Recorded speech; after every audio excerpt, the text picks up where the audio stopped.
પોતાના ધબકારા પોતાને સંભળાય, અહીંયા સંભળાય, અહીંયા સંભળાય, અહીંયા સંભળાય, પરંતુ ધબકારા વધ્યા ન હોય, ગભરાઈ જવાય, ઊંઘમાંથી જાગી જવાય.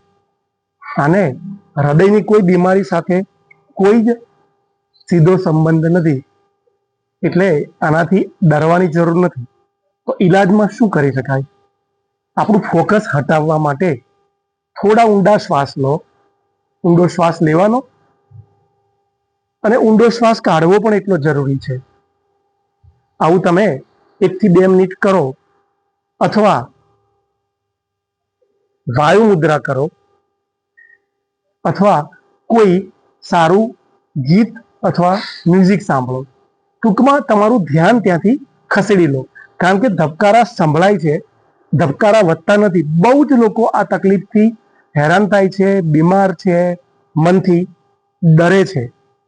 હવે આવું થવાનું કારણ શું? આપણો જે એસિડ છે એ એસિડની તીવ્રતા વધી જાય અને એનું ગેસ સાથે મળીને ઉપર તરફ પ્રેશર આવે તો આવું બની શકે છે. એટલે આમાં જે લોકો આનાથી પીડાતા હોય એને એસિડિટીનો ઈલાજ કરવો જરૂરી છે.